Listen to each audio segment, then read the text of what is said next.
पुरान्तकारी भानुशशिभूमि सुतो बुधश्च।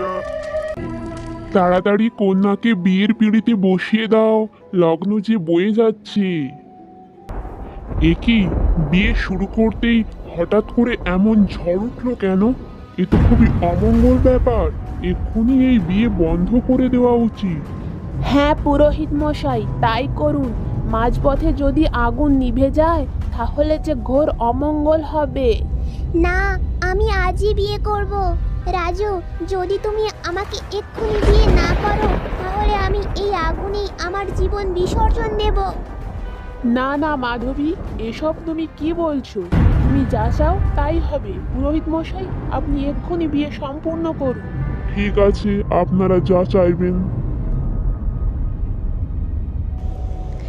আজ মাধবী ও রাজুর বিয়ে। তারা দুজনে দুজনকে ভালোবেসে এই ঝড় বৃষ্টির রাতেই বিয়ে করল। মনে হচ্ছে যেন আমাদের বাড়িতে কোনো অমঙ্গল হতে চলেছে।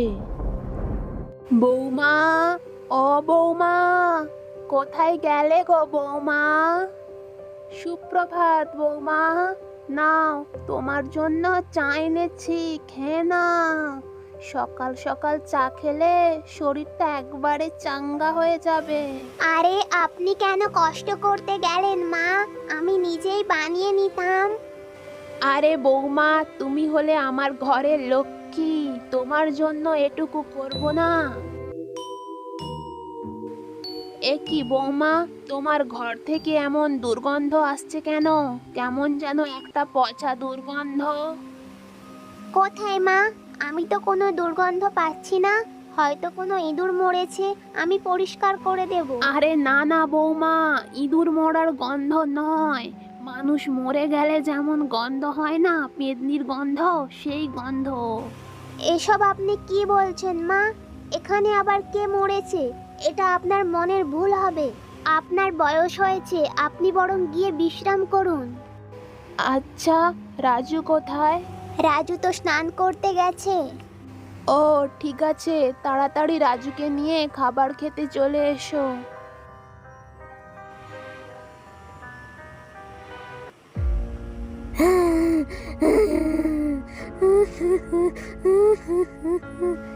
না না, আমি রাজুকে কিছুতেই আমার সত্যিটা জানতে দেব না। আমি বরং বেশি করে পারফিউম মেখে নিই, যাতে করে আমার সত্যিটা কেউ কখনো জানতে না পারে। আরে প্রিয়া, কেমন আছিস বল? অনেকদিন তোর সাথে কথা হয়নি। একদিন আমাদের বাড়ি চলে আয়, নতুন বউকেও দেখে যাবি। এখন রাখি রে, একটু কাজ আছে। মা, মাধবী কোথায়? ওকে তো দেখতে পাচ্ছি না। এই তো আমি চলে এসেছি গো। কি অদ্ভুত গন্ধ! একসাথে এত পারফিউম মাখার কি দরকার ছিল শুনি? কেন, তোমার পছন্দ হয়নি? ঠিক আছে, তোমার যদি পছন্দ না হয় তাহলে আমি আর পারফিউম মাখবো না গো। আরে না না মাধবী, আমি এইভাবে তোমায় বলতে চাইনি। এইসব কথা ছাড়ো বৌদি। দেখো বৌদি, আমি তোমার জন্য নিজের হাতে হালুয়া বানিয়েছি। তুমি তো হালুয়া খেতে খুব পছন্দ করো, তাই না? আরে হ্যাঁ, হালুয়া তো আমার খুব পছন্দের একটা জিনিস। তাহলে নাও বৌদি, তোমার জন্য স্পেশাল নোনতা হালুয়া। চটপট খেয়ে নাও। নোনতা হালুয়া? সে কি? পেতনিদের তো নুন সহ্য হয় না। যদি আমি নোনতা জিনিস খেয়ে নেই তাহলে তো আমি পুড়ে যাব। কি হলো বৌদি, কি এত ভাবছো? তাড়াতাড়ি খেয়ে নাও, ঠান্ডা হয়ে যাবে। না না, আজকে আমি খাবো না। আজকে আমার শরীরটা খুব একটা ভালো নেই, তাই এইসব আমি খাবো না আজ। সে কি বৌমা, তোমার যে শরীর খারাপ তা তো তুমি আমায় বলনি। না মানে, আসলে মা, আমি আপনাকে বলতে ভুলে গিয়েছিলাম। কোনো ব্যাপার নয় মাধবী, একটুখানি খেয়ে নিলে কিছুই হবে না। আরে না না, আমি নোনতা হালুয়া পছন্দ করি না। আরে একটু দেই, একটু দেই, ভালো লাগবে মাধবী। আরে না না, দিও না, দিও না।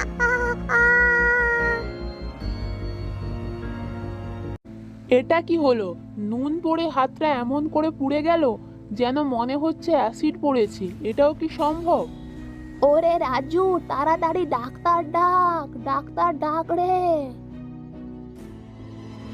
সামান্য নুন পড়ে এই রকম ক্ষত, এটা কি করে সম্ভব?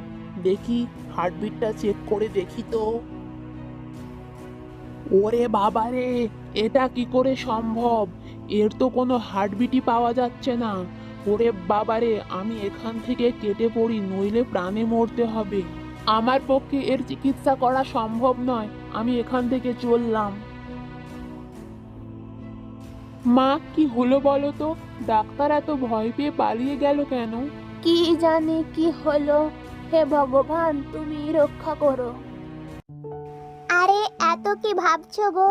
ভাবছি ডাক্তার এইরকম ভয় পেয়ে পালিয়ে গেল কেন? তুমি এইসব ভাবার জন্যই কি আমাকে ঘুরতে নিয়ে এসেছো? আরে না না মাধবী, বলো তুমি কি খাবে বলো, আমি এনে দেই। আরে রাজু, কি রে ভাই, বিয়ে টিয়ে সব করে নিলি, আমাদেরকে তো ভুলেই গেলি। নতুন বৌদির সাথে এখনো পরিচয়টাও করালি না। বউকে পেয়ে বন্ধুদের সব ভুলে গেলি নাকি?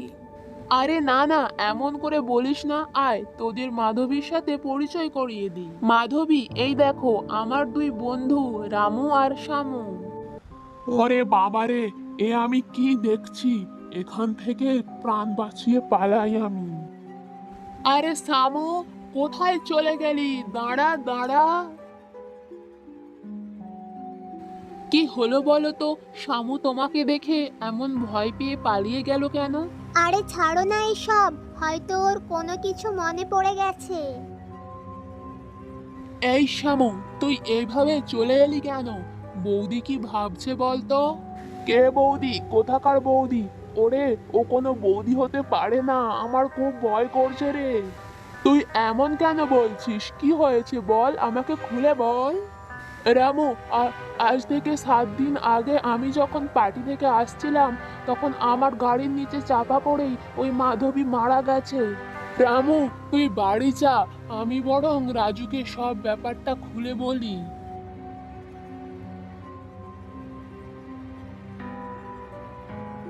কোথায় যাচ্ছ শামু?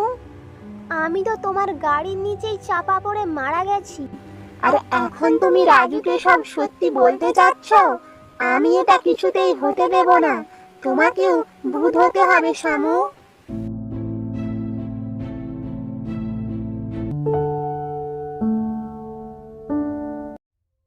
কি রে রাজু, তোকে শামু মাধবীর ব্যাপারে কিছু বলেনি? কই না তো, তার আগেই তো ও মারা গেছে। আমি শিওর এটা এটা মাধবীর কাজ। রাজু, ও মানুষ নয়, ও একটা পেতনি। আজ থেকে 7 দিন আগে শামুর গাড়ির নিচে চাপা পড়েই তো ও মারা গেছে। ও কাউকে ছাড়বে না রে, সবাইকে মেরে ফেলবে। তুই এইসব কি বলছিস? মাধবী আমার স্ত্রী, আমি ওকে বিয়ে করেছি। এইসব আমি কখনোই বিশ্বাস করব না। তোর সাথে আমি আর কথা বলতে চাই না, তুই এখান থেকে চলে যা। মা, বৌদি নিজের পা দিয়ে রান্না করছে। হ্যাঁ রে, এই বৌমা কখনোই মানুষ হতে পারে না, ও নিশ্চয়ই পেতনি হবে। চল চল, আমরা তাড়াতাড়ি রাজুকে গিয়ে সব ব্যাপারটা খুলে বলি। কোথায় যাচ্ছেন মা? তোমাদের আমার পেতনি রূপ দেখে নেওয়া একদমই ঠিক হয়নি। এখন তো তোমাদের মরতেই হবে গো। দোহাই দোহাই, আমাদের ছেড়ে দাও, আমাদের মেরো না, দয়া করো আমাদের উপর। মাধবী! রাজু, তুমি? রামু তাহলে ঠিকই বলেছিল, তুমি একটা পেতনি, তুমি মরে গেছো। তুমি এক্ষুনি আমার বাড়ি থেকে চলে যাও। আমি একটা পেতনির সাথে, একটা মরা মানুষের সাথে কখনোই থাকবো না। মরে গেছি তো কি হয়েছে? আমি তোমাকে খুব ভালোবাসি রাজু, আমি তোমাকে ছেড়ে কোথাও যাব না। তোমাদের আমি বশ করে রাখবো। হ্যালো, তুমি কি মাধবী?